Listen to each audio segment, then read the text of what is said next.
Hey, what's going on, folks? Welcome back to the Real Legend of Gaming. So we are here with Red Tides, brand new mobile game on the iOS platform. It just launched last week. We've had the opportunity to play it during the week and finally come up with a review for you guys. Before we start the review, just want to quickly point out that this game does require for you to be on a strong connection or Wi-Fi in order to do the updates, before you start playing. So before we go into this review, folks, please enjoy this incredible cutscene.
All right, so I know you guys were surprised by that ending.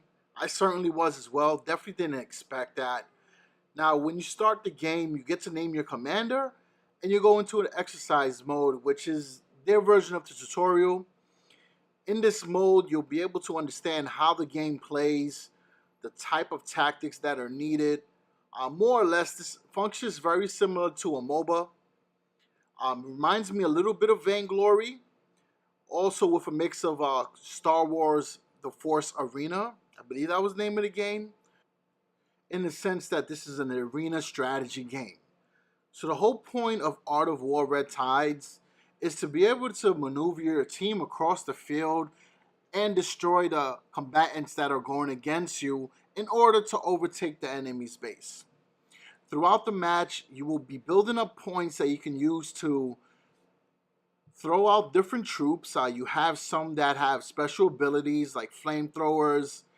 You have some troops that are specialized in sniping, some are specialized in up close and personal assault, and there's also machinery that you can use as well.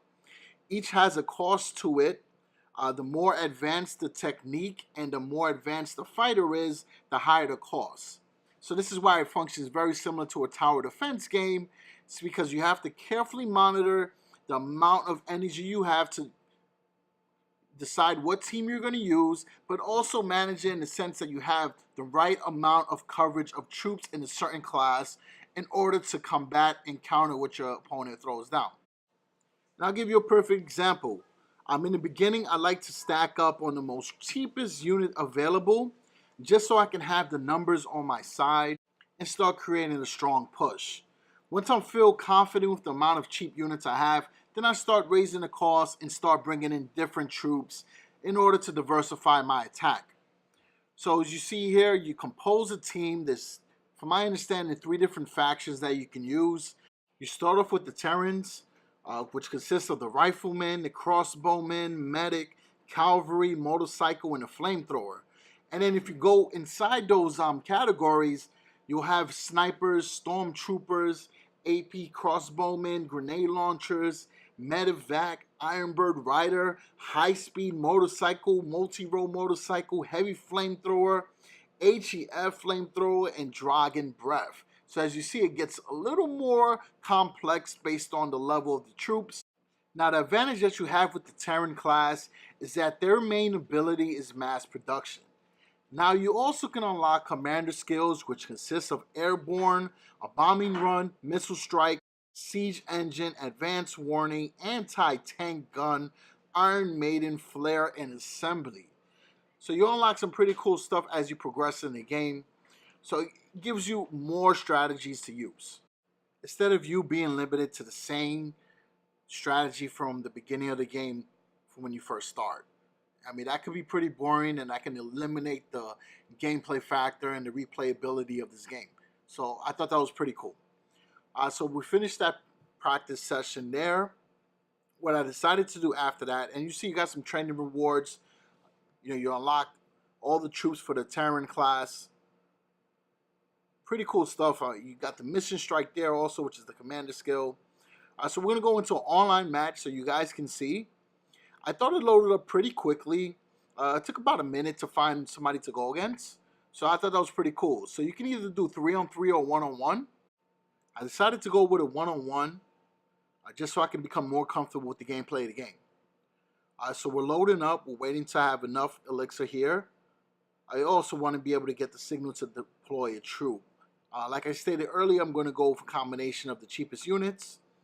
Obviously, we can't deploy the rest of them because we don't have enough energy either. So we're going in slow. We got a good mix right there of the Riflemen. Immediately, the opponent wants to attack. We got a Flamethrower in there as well, so we're able to melt away. And what's cool is you get in-game prompts as well. So it gives you an idea exactly where the momentum of the match is going. If you're doing well, how many units you have surviving. You also get bonuses throughout the match for that number as well. Now, if you look at the top, at the display section in the middle, you'll see how many units you have on the base versus how many the opponent has. So that also helps you as well. And if you look inside the middle of that area, there's a dot grid that it will show you the amount of coverage your team has. So if you see a lot of blue dots taking over an area, then that means you're doing something right. And the idea is to get the momentum of that blue dot circle composition of units over to the other side of the opponent's arena. And at that point, you know you're going to wreck and most likely win the match. Of course, anything can happen, right? If you're not managing your course efficiently, you know, the things can quickly overturn. But for the most part, you know, if you're sticking to a strategy like this, you should be okay. And you see right there, we got a good mix of everything. We are destroying this opponent. We're getting bonuses every time because at this moment of the game, we're up 52-7. We got a lot of the troops still alive. And we're getting extra points to deploy more troops inside of this match. And look, it's 51-9. Every time you have surviving units, you get more crystals. And this allows you to eventually save up and unlock, you know, the motorcycle and other machinery that you can use inside the game. You also unlock coins, which you can use your commander skills, which do a massive amount of damage to a select area. Or to a certain amount of troops. Now, the fact that we're pretty much overwhelming the opponent, we didn't really use a lot of the commander skills. I mean, look at the score. It's like 74-9 right now. We got a lot of units out there. Granted, some of them are very cost efficient, so they have a lower HP. But still, the numbers show that we are taking over. Right there, it says he conquered again. And you guys can watch the rest of the match. We're going to quickly win this. I don't think really the opponent had a chance throughout the entire match. Don't know if it was connection issues or we just had a good strategy, but nonetheless, we're getting that victory, folks. We got 127-0. They might have quit at this point. Now we have to worry about destroying their tanks and whatever's guarding their base. And basically whatever's in the way for us from winning. And that's it. Over. Wow, the numbers are quickly rising. I do see the opponent trying to come back right now. You saw there was like 2 units there. But this is pretty cool. So the game could be very fun. You can have a lot of fun winning. Or you can have a lot of fun having a really competitive match where you got to use all your brains to come up with a good strategy. And it tells you who the MVP is right there. You do get experience, so you level up your profile, which allows you to level up your troops. And when you're playing the game, you also unlock the other classes. So it's ideally up to you which one you want to use. Remember, each class has a main ability that serves as an advantage to that team.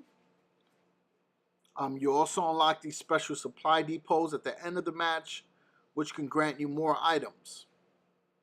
There's also in-game challenges. There's daily challenges as well. You see here we unlocked one, which was the story of Tyrant United Front. Started with a right there. So we got those coins. And what I'm going to do is I'm going to show you a couple more things inside of the game as far as features. So this is the daily quest I was mentioning earlier. There's also a daily sale on bundles. You guys got to remember, it's a free game, so there's going to be in-app purchases. And also, they need money to develop more content.